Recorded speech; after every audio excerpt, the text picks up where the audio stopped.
জীবন বিজ্ঞানেরই দ্বিতীয় অধ্যায় তার কোষ বিভাজন কোষচক্র বিষয়বস্তু যেটা কোষ বিভাজনের প্রথম অংশটাকে দেখব। কোষ বিভাজনের প্রথম অংশ, সেখানে আমরা কি পাবো দেখে নিই যে কোষ বিভাজন কাকে বলে। আচ্ছা, এই কোষ বিভাজন বিষয়টা কি? কোষের ভাঙন, ভাঙন মানে ভেঙে চলে যায় কি নদীর পাড়ের মতো না, নতুন কোষ তৈরি হয়, অপত্য কোষ তৈরি হয়, যেটাকে বলা হচ্ছে কোষ বিভাজন। এই কোষ বিভাজনে কোনটা থেকে হবে? একটা মাদার কোষ থাকে, জনিত্রী কোষ, মাতৃকোষ। ভাঙলে দুটো তৈরি করবে কি চারটে তৈরি করবে, নতুন অপত্য তৈরি করবে। তাহলে একটা বিশেষ পদ্ধতি এবং একটা ধারাবাহিক পদ্ধতি, নির্দিষ্ট মেকানিজম, কিছু উৎসেচক, কিছু প্রোটিন, বহু রকমের কাজ করতে হবে তাদের মধ্যে। যেমন এই রুমটাকে ভেঙে যদি দুটো রুম করতে হয় তাহলে অনেক কিছু ঝামেলা আছে। প্রথমত প্লাস্টার ছাড়াতে হবে, ইট কিনে আনতে হবে, দেওয়াল কেমন হবে, সিমেন্ট লাগবে, বালি লাগবে, তার প্লাস্টার হবে, রং হবে, বহু কিছু। সেরকম কোষ অপত্য তৈরি করতে গেলেও তার কিন্তু ওই রকম কতগুলো বৈশিষ্ট্য দেখতে হবে। যেক্ষেত্রে আমরা যদি দেখি যে এইখানে যে প্রায় 260 কোটি বছর আগে, প্রথম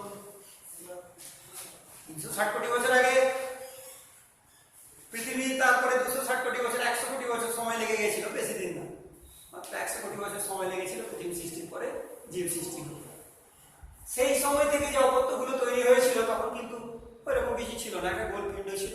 ক্লাস 9 আমরা পড়ে এসেছি সেই কোয়াসারভেট মাইক্রোস্ফিয়ার কি করে অপত্য মানে জীবগুলো কি করে সৃষ্টি হলো। সেই অনুসারে আস্তে আস্তে আস্তে আস্তে কিন্তু উন্নত জীব সৃষ্টি হয়েছে। জনিত্রী কোষ থেকে, অর্থাৎ প্যারেন্ট সেল থেকে ডটার সেলস বা অপত্য কোষ তৈরি হয়। একটা ধারাবাহিক পদ্ধতি, জনিত্রী কোষ থাকে, নির্দিষ্ট পদ্ধতির দ্বারা ভেঙে যায়, অপত্য কোষ তৈরি করে। তারা সংখ্যা বাড়ায়, দৈর্ঘ্য বাড়ায়, আয়তন বাড়ায়, যা কিছু কাজগুলো সম্পূর্ণ করে। এটাকে বলা হচ্ছে কোষ বিভাজন। তো এই যে কোষ বিভাজনটা ঘটে, বিজ্ঞানী ফ্লেমিং 1880 মাইটোসিস একটা প্রক্রিয়া, আর বিজ্ঞানী বোভেরি 1887 অ্যাসকারিসের দেহে মিয়োসিস পর্যবেক্ষণ করেছেন। কিরকম ভাবে ঘটে দেখে নিন কি হয়। একটা পার্ট চলছে, একটা কোষ রয়েছে, তার মধ্যে আস্তে আস্তে কনস্ট্রিকশন ঘটে, স্বাভাবিক অবস্থায় থাকে কোষটা।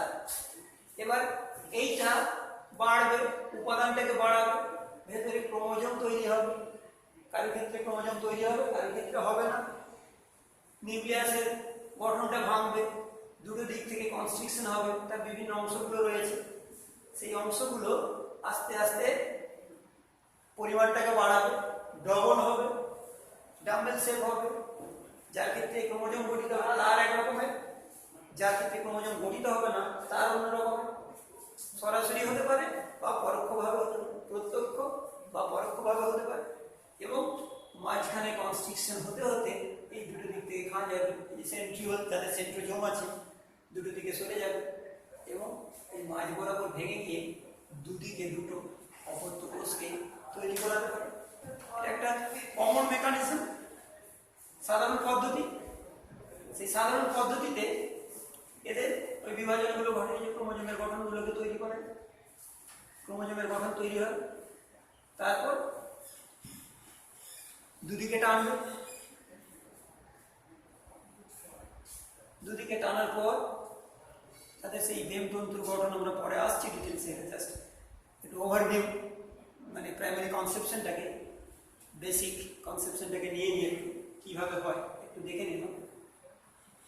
আস্তে আস্তে এদের পাটটাকে চালিয়ে যাচ্ছে, দুদিকে টানছে, মাঝখান বরাবর যাবে, তারপর দুদিকে একে টানবে,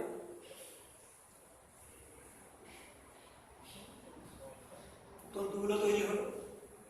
সেই তন্তুগুলো তৈরি হওয়ার পর মাঝখান মাঝখান থেকে দুদিকে ভাঙবে, এটা সরে যাবে ক্রোমোজোমগুলো, দুদিকে ক্রোমোজোমগুলো আস্তে আস্তে সরে যাবে, সরে গিয়ে দুটো প্রান্তে যাবে, তারপর গিয়ে মাঝখানটাতে একটা ডিভিশন হবে, অপত্য কোষ। প্রথম যেটা ছিল জনিত্রী কোষ বা প্যারেন্ট সেল, পরে যে দুটো তৈরি হবে, এই যে দুটো নিউক্লিয়াস তৈরি হলো অপত্য নিউক্লিয়াস, পরে মাঝখানে সাইটোপ্লাজম ভাঙবে, দুটো অপত্য কোষ বা ডটার সেল তৈরি হবে, মাঝখানে খাম তৈরি হলো।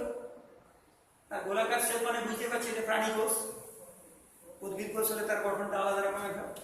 তাহলে এইভাবে একটা তৈরি করে।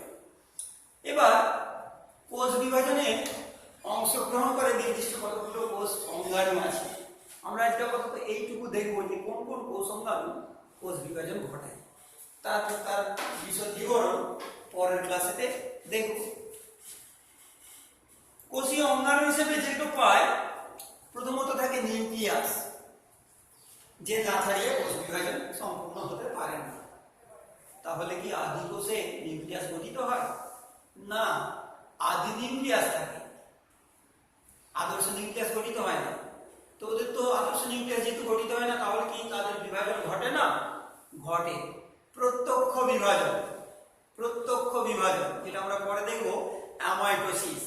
তো এখানে যেটা দেখা যায় যে 1880-তে ফ্লেমিং যেটাকে দেখিয়েছিলেন যে নিউক্লিয়াস একটা পার্টকে কাজ করে যায়, তারপর থাকে সেন্ট্রোজোম, তারপর থাকে রাইবোজোম, তারপর থাকে মাইটোকন্ড্রিয়া। তো এই নিউক্লিয়াসের গঠনের ক্ষেত্রে আমরা দেখব যে সাধারণত নিউক্লিয়াস গঠনটা তৈরি করে আদর্শ কোষের ক্ষেত্রে নিউক্লিয়াসের মধ্যে থাকে ক্রোমাটিন সূত্র, তারা পাক খায়। স্বাভাবিক অবস্থায় যে নিউক্লিয়াস থাকে সেটা মেটাবলিক নিউক্লিয়াস, অতি সক্রিয় অবস্থায় মেটাবলিক নিউক্লিয়াস থাকে, বিপাকীয় নিউক্লিয়াস। পরে বিভাজনের সময় ক্রোমাটিন সূত্রগুলো পাক খায়, পর্দাটা নিউক্লিয় পর্দা ভাঙে, নিউক্লিয় লাশ অবলুপ্ত হয়, ক্রোমোজোম তৈরি করে ওই ক্রোমাটিন সূত্রগুলো থেকে। সেই ক্রোমোজোমটা গঠিত হওয়ার পরে সেখান থেকে কোষের বিভাজনটা সম্পন্ন হয়। সুতরাং এই নিউক্লিয়াস হলো একটা মুখ্য অংশ কোষ বিভাজনে, যার মধ্য থেকেই জিন বস্তু তথা ডিএনএ থাকবে সেই ক্রোমোজোমে, সেই ক্রোমোজোমের বিভাজনটাকে সম্পন্ন করবে। প্রথমত নিউক্লিয়াসের মধ্যে যে ডিএনএটা থাকে তার রেপ্লিকেশন, ডুপ্লিকেশন অর্থাৎ ডবল হবে। 2C 2 কপি থাকে, সেটা 4C হয়, 4 কপি হয়। তাহলে যখনই ডবল হয়ে গেল, একটা নিউক্লিয়াসের মধ্যে তাদের থাকা সম্ভব হচ্ছে না, নিউক্লিয়াসের ভাঙন শুরু হয়, কোষ বিভাজনটা হয়। সেন্ট্রোজোম আর মাইটোটিউব, তো এই ক্রোমোজোম যে তৈরি হয় মাঝখানে বরাবর যায় নিরক্ষীয় অঞ্চলে, দুটো দিকে যে টানবে তন্তুগুলো, যাকে বলি বেম তন্তু, সেই তন্তুগুলো তৈরি করাবে কি সেন্ট্রোজোম। সেন্ট্রোজোম থেকে অ্যাস্ট্রাল রশ্মি ছাড়বে, ওই অ্যাস্ট্রাল রশ্মিগুলো পরে মাইক্রোটিউবুলের সাথে যুক্ত হয়ে তৈরি করবে বেম তন্তু। তবে আমরা কি জানি, উদ্ভিদ কোষে তো সেন্ট্রোজোম নেই।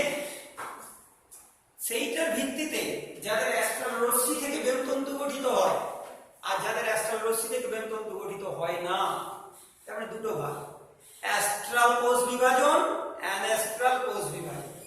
অ্যাস্ট্রাল মানে যাদের হচ্ছে অ্যাস্ট্রাল রশ্মি থেকে বেমতন্তু গঠিত হয়, আর অ্যানঅ্যাস্ট্রাল হচ্ছে যাদের অ্যাস্ট্রাল রশ্মি মানে সেন্ট্রোজোম নেই, অ্যাস্ট্রাল রশ্মি গঠিত হয় না, সরাসরি মাইক্রোটিউবুল থেকে বেমতন্তু গঠিত হয়।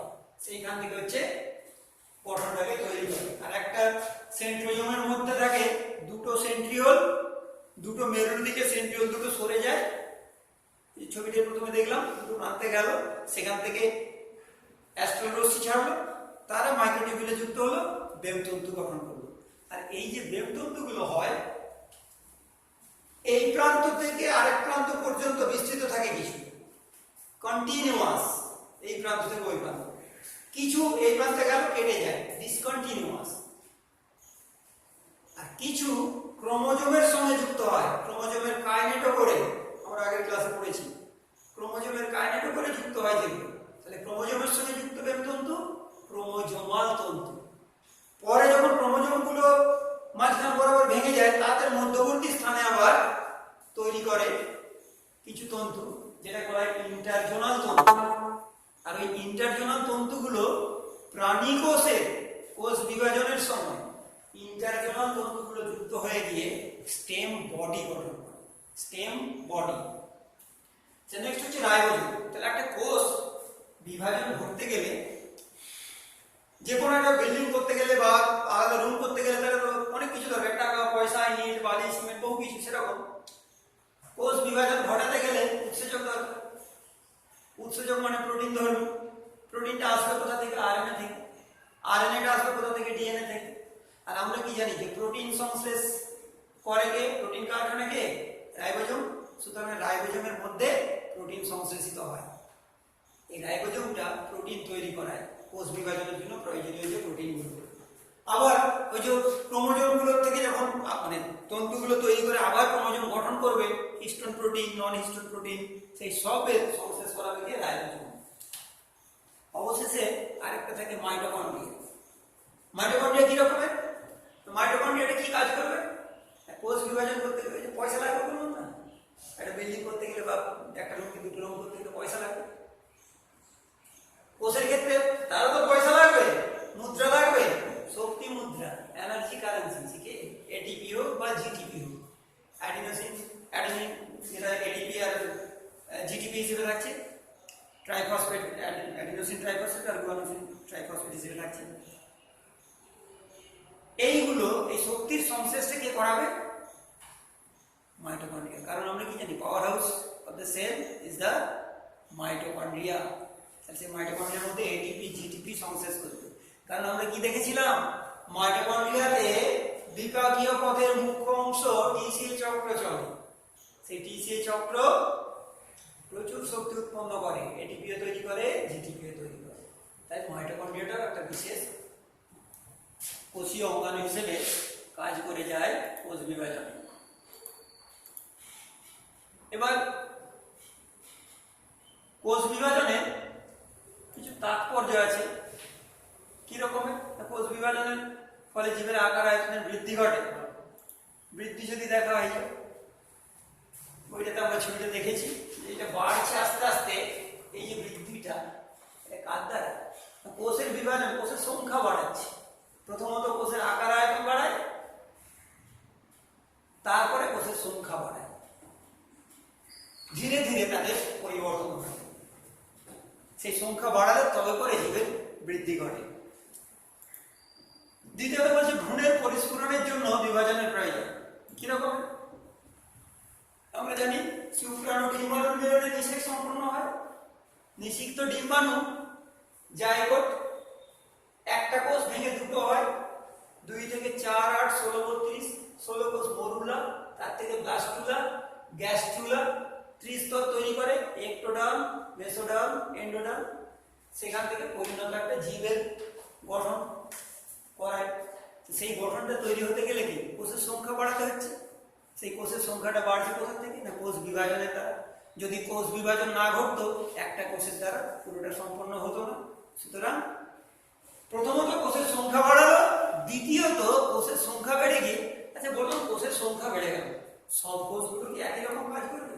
আমাদের দেহে যে তন্ত্র রয়েছে, তো বৃক্কের মধ্যে যে উপাদানগুলো আছে, হৃৎপিণ্ডের মধ্যে আলাদা আলাদা উপাদান, ফুসফুসের মধ্যে আলাদা কোষীয় গঠন, তাহলে এই যে অঙ্গগুলো তৈরি হয়েছে, একই রকমের কোষ নিশ্চয়ই নয়।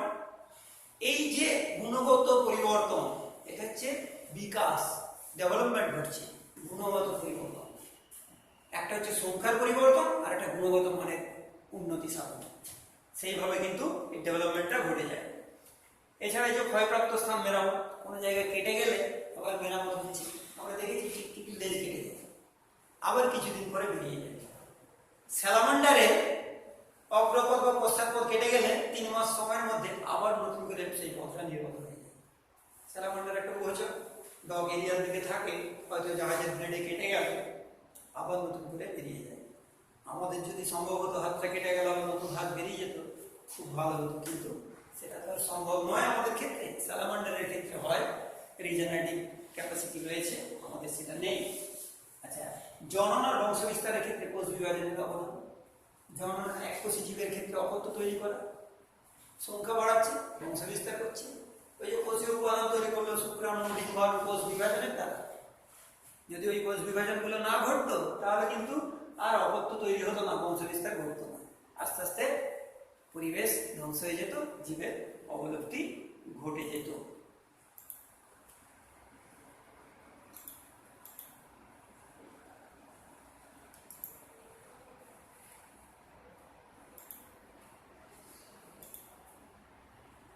ওকে, আমরা আপাতত এই পর্যন্তই দেখলাম যে কোষীয় অঙ্গাণুগুলো চারটে বিশেষভাবে কাজ করে। পরের দিনে কোষ বিভাজনের বাকি ডিটেলসটা দেখবো পরের ক্লাসে। Thank you all.